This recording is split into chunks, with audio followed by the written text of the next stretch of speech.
નમસ્કાર વિદ્યાર્થી મિત્રો, સંકલ્પ ઇન્ટરનેશનલ સ્કૂલ નિકોલ, હું જીબી પટેલ સર, ઓનલાઈન એજ્યુકેશનમાં આપ સર્વ વિદ્યાર્થીઓનું હાર્દિક સ્વાગત છે.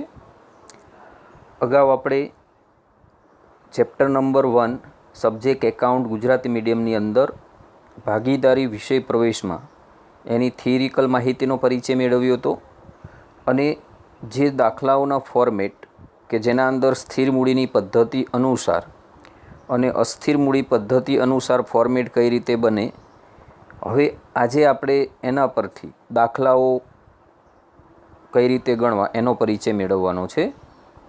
તો સૌ પ્રથમ આપણે પ્રશ્ન નંબર જે 8 આપેલો છે એના અંદર આપણે જોઈશું. તો એમાં આપણને રકમ આપેલી છે કે હરપાલ અને ચિરાગ એક પેઢીના ભાગીદારો છે. તારીખ 1/4/16ના રોજ તેઓની મૂડી અનુક્રમે 60,000 અને 1 લાખ રૂપિયા છે. વર્ષ દરમિયાન હરપાલે તારીખ 1/4/16ના રોજ ₹15,000નો અને ચિરાગે તારીખ 1/1/17ના રોજ 20,000નો ઉપાડ કર્યો છે. ભાગીદારી કરારમાં જોગવાઈ નીચે પ્રમાણે કરવામાં આવી છે. તો એના અંદર તમને કહ્યું છે કે મૂડી પર વાર્ષિક 12% વ્યાજ ગણવું.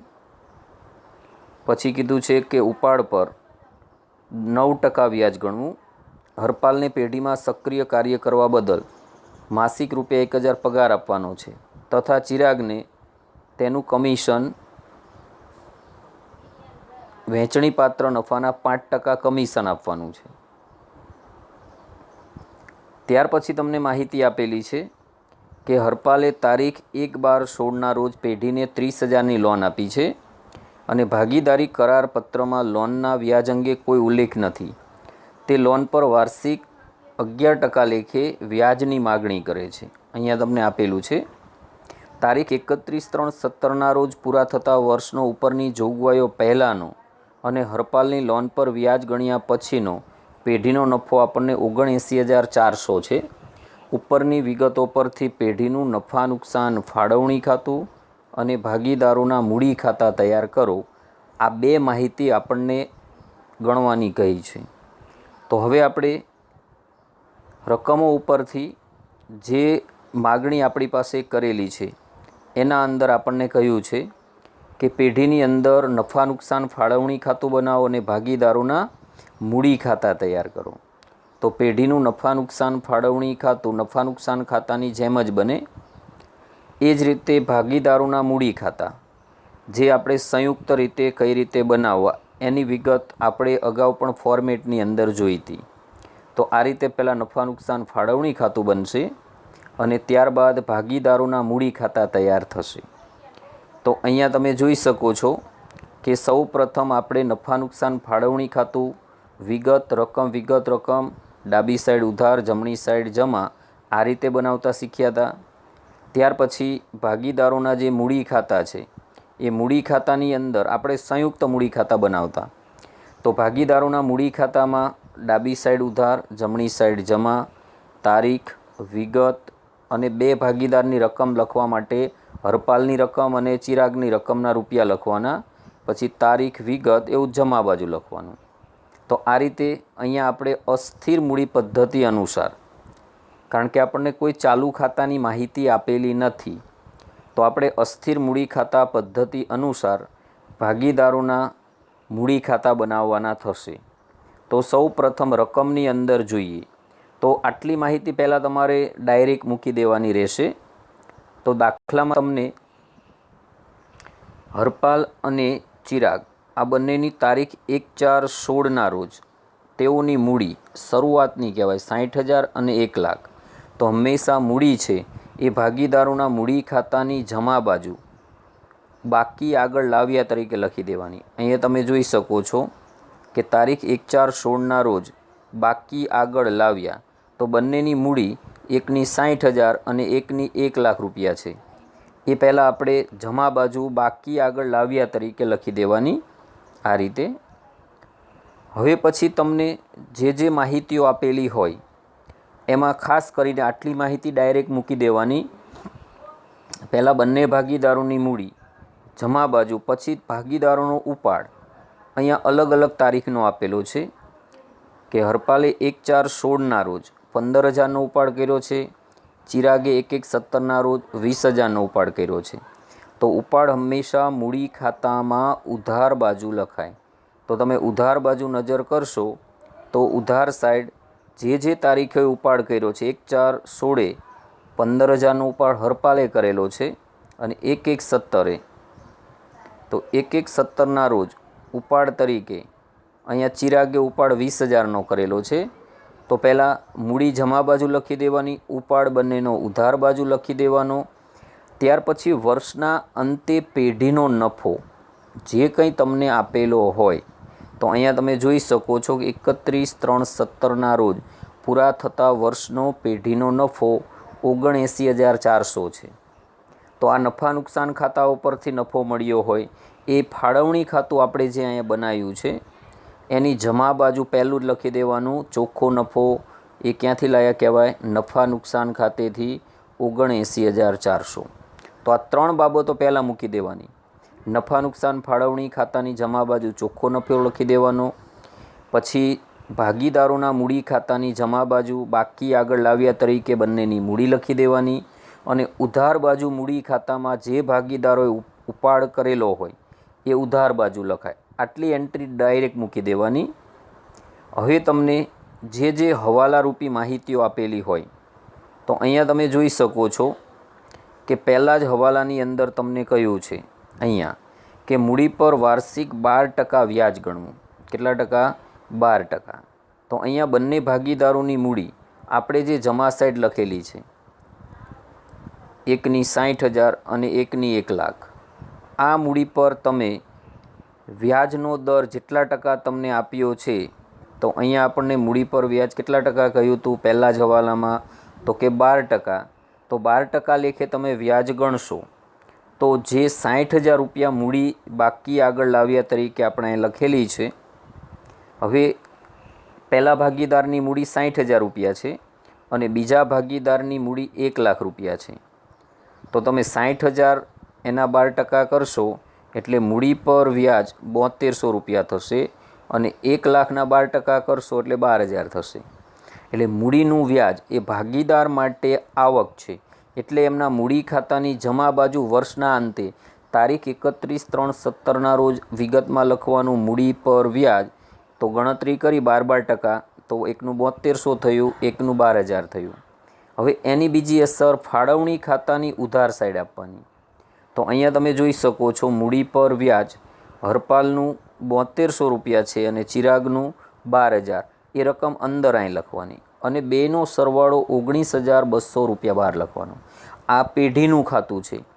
પેઢી ભાગીદારોને મૂડી પર વ્યાજ ચૂકવશે એટલે પેઢી માટે ખર્ચ થયો એટલે ફાળવણી ખાતામાં ઉધાર અને ભાગીદારોને મૂડી પર વ્યાજ મળશે એટલે ભાગીદાર માટે આવક થઈ એટલે એના મૂડી ખાતામાં કઈ બાજુ લખ્યું?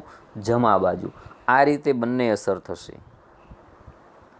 પછી તમને જે આપેલું છે બીજો હવાલો, તો એમાં તમને એવું કીધું છે કે ઉપાડ પર વાર્ષિક 9% વ્યાજ વસૂલ કરવાનું. તો ભાગીદારોએ જે ઉપાડ કરેલો છે એના પર 9% લેખે વ્યાજ. તો ભાગીદારોના મૂડી ખાતાની ઉધાર બાજુ તમે અહીંયા ઉપાડ લખેલો છે. પહેલા ભાગીદારના 15,000 એણે ઉપાડ કર્યો છે 1/4/16ના રોજ, એના 9% વ્યાજ ગણશો તો ભાગીદારો પેઢીમાંથી જેટલા રૂપિયા વર્ષ દરમિયાન ઉપાડે તો એ ભાગીદારોએ પેઢીને વ્યાજ આપવું પડે એટલે ભાગીદાર માટે ખર્ચ થશે. એટલે ઉપાડનું વ્યાજ 31/3/17 મૂડી ખાતામાં ઉધાર બાજુ લખાશે. જેમ મૂડીનું વ્યાજ ભાગીદારોને મળ્યું હતું તો એમણે જમા બાજુ આવક હતી એટલે લખ્યું. ઉપાડ કરે તો વ્યાજ પેઢીને ભાગીદારોએ ચૂકવવું પડે. તો 15,000ના 9% કરશો એટલે 1,350 રૂપિયા વ્યાજ થશે આખા વર્ષનું. કારણ કે હરપાલે 1/4/16 ઉપાડ કર્યો, 1/4/16થી 31/3/17 સુધીનું તમે વ્યાજ ગણો તો આખું વર્ષ થયું. તો એના 9% સીધા કરો એટલે 1,350 થશે. પરંતુ બીજા ભાગીદારે 20,000નો ઉપાડ કર્યો છે. એણે ઉપાડ કર્યો છે 1/1 અહીંયા તમને આપેલું છે. તો એનું વ્યાજ 31/3 સુધી ગણો એટલે જાન્યુઆરી, ફેબ્રુઆરી અને માર્ચ એટલે કે પહેલો મહિનો, બીજો મહિનો અને ત્રીજા મહિનાનું 3 મહિનાનું જ વ્યાજ ગણાશે. તો સૌ પ્રથમ 20,000 રૂપિયા જે ઉપાડ કર્યો છે એના 9% કરવાના. તો 20,000ના 9% કરશો, જે રકમ આવે એના ગુણ્યા 3/12 કરવાના. તો 20,000ના 9% કરો એટલે 9 દૂને 1800 રૂપિયા થાય. કેટલું થશે? 1800. અહીંયા તમને મેં ગણતરી કરીને પણ આપેલું છે કે જ્યારે જેટલા સમય માટે ભાગીદાર ઉપાડ કરે તો હરપાલનું આખા વર્ષનું વ્યાજ થશે. 1/4 ઉપાડ કર્યો છે અને ચિરાગે 1/1/17ના રોજ ઉપાડ કર્યો છે એટલે એનું 3 માસનું વ્યાજ ગણાશે. કેટલા માસનું? 3 માસનું. તો 20,000ના 9% કરશો એટલે 1800 રૂપિયા આખા વર્ષનું વ્યાજ થાય. 1800ને 3 વડે ગુણો અને 12 વડે ભાગો એટલે 450 રૂપિયા થશે. એટલે ઉપાડ પર વ્યાજ હરપાલનું 1350 થશે, ચિરાગનું 450 થશે. આ ઉપાડ ભાગીદારો કરે તો એની પાસેથી પેઢી વ્યાજ વસૂલ કરે એટલે પેઢી માટે આવક થશે. એટલે પેઢી પોતાના ફાળવણી ખાતામાં એ રકમ જમા કરશે કારણ કે એના માટે આવક થઈ. તો ઉપાડ પર વ્યાજ હરપાલનું 1350 લખવાનું, ચિરાગનું 450 એટલે કુલ 1800 રૂપિયા જમા થશે. પછી તમને ત્રીજા હવાલામાં કીધું છે કે હરપાલને પેઢીમાં સક્રિય કામગીરી કરવા બદલ અહીંયા દર મહિને 1000 રૂપિયા, જો માસિક રૂપિયા 1000 પગાર આપવાનો છે અને વહેંચણી પાત્ર નફાના 5% કમિશન આપવાનું છે એવું તમને દાખલામાં અહીંયા કીધેલું છે. તો દર મહિને 1000 રૂપિયા હરપાલને પગાર પેઢી ચૂકવશે એટલે પેઢી માટે ખર્ચ થશે. તો પેઢી પોતાના ફાળવણી ખાતાની ઉધાર બાજુ અહીંયા તમે જોશો તો પગાર 1 મહિનાનો 1000 તો 12 માસનો હરપાલને કેટલો ચૂકવવો પડશે? 12,000. પેઢી હરપાલને પગાર દર મહિને 1000 લેખે આપશે તો વર્ષના અંતે કુલ આખા વર્ષનો પગાર હરપાલને મળશે એ 12,000 રૂપિયા થશે. કેટલો થશે? 12,000 રૂપિયા. તો અહીંયા તમે જોઈ શકો છો કે 31/3/17ના રોજ પગાર હરપાલમાં કેટલો લખ્યો? 12,000. ચિરાગમાં ડેશ લખ્યું છે. આ રીતે બે અસર. પહેલો પગાર પેઢીનો ખર્ચ એટલે ફાળવણી ખાતે ઉધાર બાજુ લખાયો 12,000 રૂપિયા અને નફા નુકસાન ફાળવણી ખાતે ઉધાર લખાયો અને ભાગીદારોના મૂડી ખાતામાં જમા સાઈડ લખાશે. તો 12,000 રૂપિયા હરપાલના ખાનામાં આપણે લખ્યા. ત્યાર પછી તમે જોઈ શકો છો કે કમિશન અહીંયા તમને ચિરાગને વહેંચણી પાત્ર નફાના 5% આપવાનું કહ્યું છે. તો વહેંચણી પાત્ર નફો છે એ જ્યારે તમે આ ફાળવણી ખાતું છે એ બંધ કરશો, તો ફાળવણી ખાતું જ્યારે બંધ કરશો તો ફાળવણી ખાતાની અંદર આપણે જમા બાજુ 2 એન્ટ્રી લખી છે, 79,400 અને 1800. એનો ટોટલ થશે 81,200. હવે એમાંથી આપણે 19,200 મૂડીના વ્યાજના અને 12,000 પગારના એ રકમ તમે બાદ કરશો, બરાબર. પછી જે રકમો વધશે એના આપણે કેટલા ટકા કરવાના છે? 5%. તો 81,200માંથી 19,200 બાદ કરશો અને 12,000 બાદ કરશો એટલે 50,000 રૂપિયા બાકી નીકળતી હશે. કેટલી? 50,000. આ રફ કામમાં તમારે કરવાનું. તો આટલી રકમ જે વધશે, બરાબર, એના પર 5%. તો આપણે ફાળવણી ખાતું બંધ કરવું હોય તો પહેલાં જે બાજુનો સરવાળો વધારે લાગે એ પહેલાં કરાય. તો અહીંયા 81,200 એમાંથી 19,200 બાદ કરશો અને 12,000 બાદ કરશો. આ 2 એન્ટ્રી આપણે મૂકેલી છે. એ બાદ કરતાં જે રકમ વધે એના 5% પેઢી શું ચૂકવશે? કમિશન. કોને? તો કે ચિરાગને. એટલે પેઢી માટે 2500 રૂપિયા ખર્ચ થશે. આ 2500 રૂપિયા ચિરાગ માટે આવક કહેવાશે કારણ કે પેઢી પાસેથી ચિરાગને મળશે એટલે ચિરાગના મૂડી ખાતાની જમા બાજુ 31/3/17ના રોજ કમિશન ખાતે કેટલા લખાશે? 2500. હવે આ 2500 રૂપિયા તમે અહીંયા ફાળવણી ખાતામાં ઉધાર લખ્યા તો હવે 50,000માંથી પાછું કમિશન 2500 જતું રહ્યું તો હવે છેલ્લે બાકી વધશે 47,500. ફરી વખત આ બાજુનો ટોટલ 81,200 થયો. એમાંથી તમે 19,200 અને 12,000 બાદ કરશો એટલે 50,000 બાકી નીકળશે. એના 5% કમિશન કરશો એટલે 2500 રૂપિયા થશે.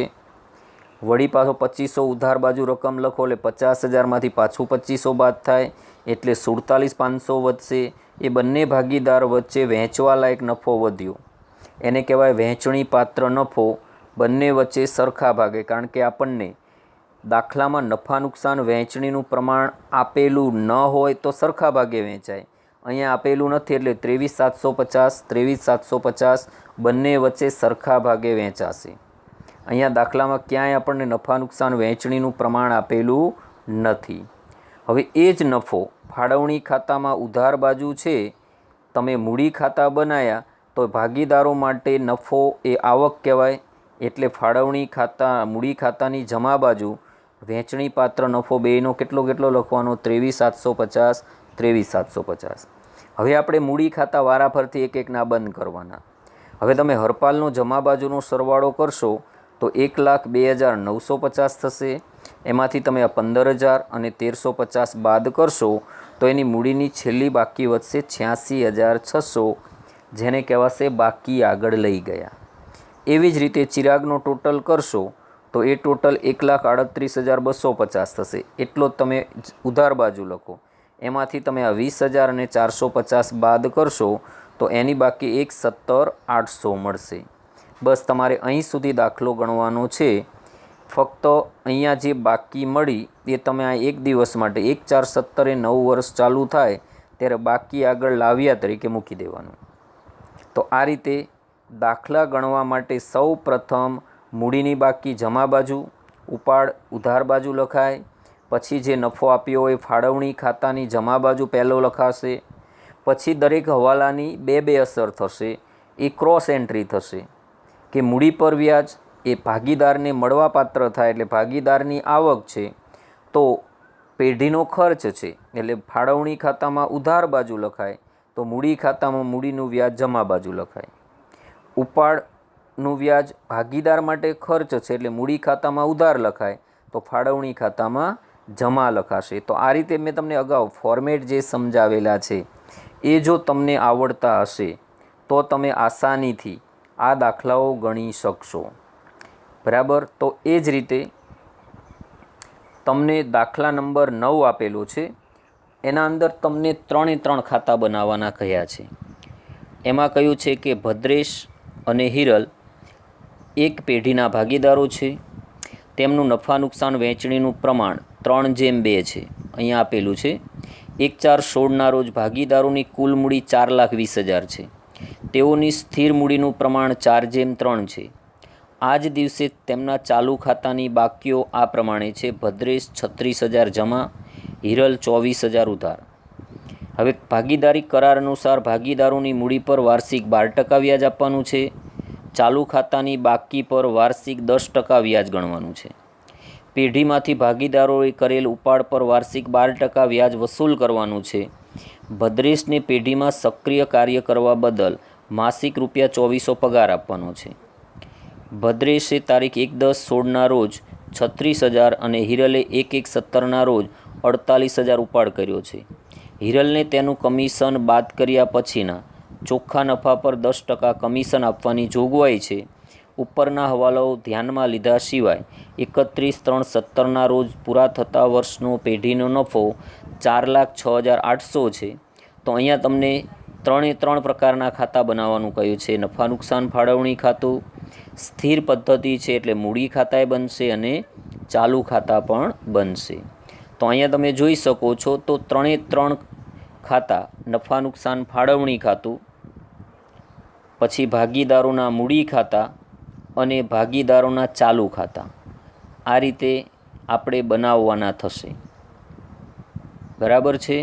તો ચાલુ ખાતામાં તમે જોઈ શકો છો કે અગાઉનો દાખલો અસ્થિર મૂડીની પદ્ધતિએ હતો એટલે આપણે બધી માહિતી મૂડી ખાતામાં લખી હતી. અહીંયા તમે જોઈ શકો છો કે મૂડી ખાતાની અંદર માત્ર ને માત્ર મૂડીની રકમ આવી, જે બાકી આગળ લાવ્યા લખી એના એ જ રકમ બાકી આગળ લઈ ગયા તરીકે રહેશે એટલે મૂડી સ્થિર રહેશે.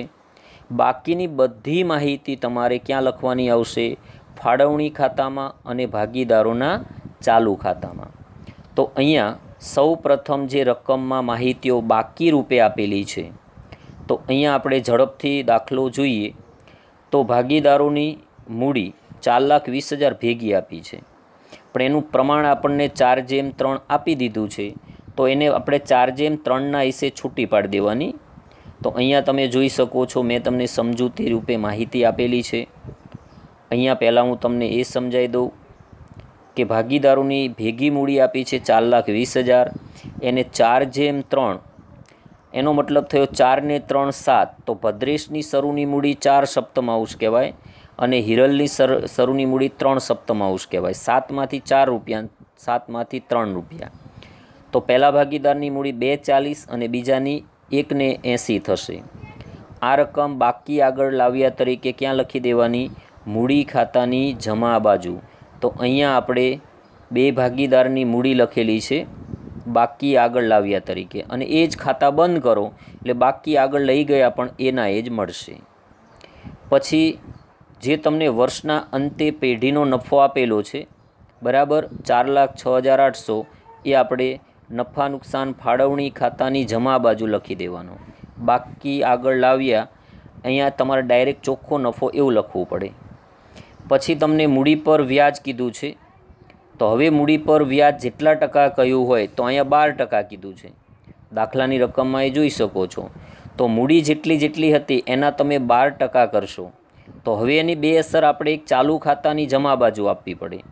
તો ભાગીદારોની જે મૂડી હતી એ આપણે અહીંયા શોધી હતી, 2,40,000 અને 1,80,000.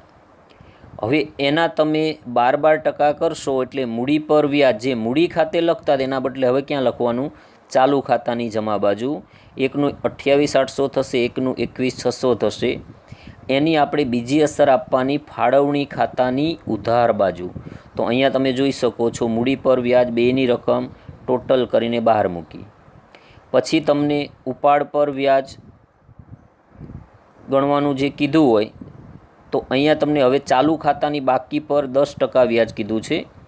તો ચાલુ ખાતાની બાકી જેની જેટલી હોય, તો અહીંયા તમને સ્પષ્ટ રકમમાં આપેલું છે. તો ચાલુ ખાતામાં જ ભદ્રેશ એના જમા રૂપિયા છે અને હિરલ એની ઉધાર બાકી આપી છે. જેની રકમ ચાલુ ખાતાની જમા, તો એનું વ્યાજ પણ જમા. 10% ગણશો 36,000ના તો 3600 થશે. 24,000 જેની રકમ ઉધાર ચાલુ ખાતાની, તો એની બાકી ઉધાર છે તો એનું વ્યાજ પણ ચાલુ ખાતાની બાકીનું વ્યાજ 2400 ઉધાર.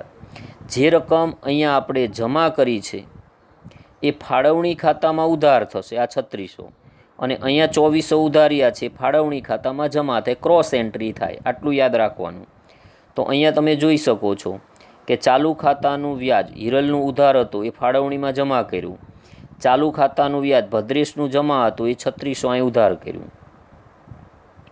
હવે તમને જે આપેલું છે કે ભાગીદારોએ પેઢીમાંથી કરેલા ઉપાડ પર અહીંયા 12% વ્યાજ કીધું છે, પણ વ્યાજની તારીખો ઉપાડની અલગ અલગ આપેલી છે. અહીંયા જોઈ શકો છો, એકનો 48,000, એકનો 36,000 ઉપાડ, જે આપણે ચાલુ ખાતામાં હવે ક્યાં લખીશું? ઉધાર બાજુ. અત્યાર સુધી મૂડી ખાતામાં લખતા એ અસ્થિર હતું, સ્થિર હોય ત્યારે બધું ચાલુ ખાતામાં આવે. એટલે બંનેના ઉપાડ 36,000 અને 48,000 લખ્યા. એના પર સમયને પ્રમાણમાં વ્યાજ ગણશો, તો અહીંયા તમે ઉપાડ પર વ્યાજ ધ્યાનમાં લેશો, તો અહીંયા ગણતરીમાં આપેલું છે કે ભદ્રેશનું ઉપાડનું વ્યાજ 6 માસનું થશે, કારણ કે 1/10 ઉપાડ કર્યો છે. 31/3/17 6 માસ થાય, તો જેટલો ઉપાડ છે એના પર વ્યાજ ગણતા હિરલનો ઉપાડનું વ્યાજ 3 માસનું થશે. તો અહીંયા બંનેનો ઉપાડ, એકનો 36,000 અને એકનો 48,000 છે, એના ઉપર આપણને વ્યાજ કેટલા ટકા કહ્યું છે? તો કે ઉપાડ પર 12% લેખે વ્યાજ છે. કેટલા ટકા? 12%. તો હવે 12% લેખે તમે વ્યાજ ગણશો, તો અહીંયા બંનેનું વ્યાજ, એકનું 6 માસનું અને એકનું 3 માસનું, એકનું 2160 થશે, એકનું 1440 થશે. 36,000ના ગુણ્યા 12% કરવાના, જે આવે ને 6 વડે ગુણવાના, 12 વડે ભાગો એટલે 2160 આવે. 48,000 ગુણ્યા 12% કરશો, જે રકમ આવે એને 3 વડે ગુણવાના અને 12 વડે ભાગો એટલે 1440 થશે. આ બંને રકમ જે અહીંયા ઉધાર કરી છે એ ફાળવણી ખાતામાં જમા બાજુ લખાય. તો અહીંયા તમે જમા બાજુ જોશો તો ઉપાડ પર વ્યાજ અહીંયા બંનેનું લખેલું છે અને બંનેનો ટોટલ 3600 જમા કર્યો છે. હવે આપણને કઈ માહિતી આપી છે જોઈ લેવાનું. પેઢીમાં સક્રિય કાર્ય કરવા બદલ અહીંયા ભદ્રેશને શું આપવાનો છે? માસિક 2400 પગાર, 1 મહિનાનો 2400, તો 12 માસનો જો પેઢી પગાર ચૂકવે તો 2400 ગુણ્યા 12 કરશો એટલે 28,800 પગાર પેઢી માટે ખર્ચ થાય, એટલે ફાળવણી ખાતે ઉધાર થશે અને એ જ રકમ ચાલુ ખાતાની જમા બાજુ મુકાશે. જો અહીં પગાર ખાતે 28,800 જમા લખ્યા.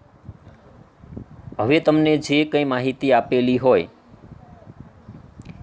એ અહીંયા છેલ્લે આપણે 10% અહીંયા ખાસ ધ્યાન રાખવાનું છે કે હિરલને તેનું કમિશન બાદ કર્યા પછીના ચોખ્ખા નફા પર 10% કમિશન આપવાની જોગવાઈ કરવામાં આવી છે. તો કમિશન આપ્યા બાદ જો અહીં કીધું છે હિરલને તેનું કમિશન બાદ કર્યા પછીના ચોખ્ખા નફા પર, તો જે આ ફાળવણી ખાતું છે એમાં આપણે જમા બાજુ જે રકમો લખી દીધી છે તો એના અંદર આ નફાની રકમ લખી હતી, આ 2400 લખ્યા હતા અને આ 3600, એનો ટોટલ થશે 4,12,800. એમાંથી 50,400 આ 3600 રૂપિયા અને 28,800 અહીં સુધી આપણે રકમો મૂકી દીધી. એ રકમો તમે બાદ કરશો, બરાબર? તો એ રકમો બાદ કર્યા પછી કેમાંથી? 4,12,800માંથી આ રકમમાંથી આ 1, 2 અને આ 3, એ ત્રણેય રકમ બાદ કરતાં જે રકમ વધે એના પર આપણે કમિશન ગણવા માટેનું આવું એક સૂત્ર લેવાનું છે.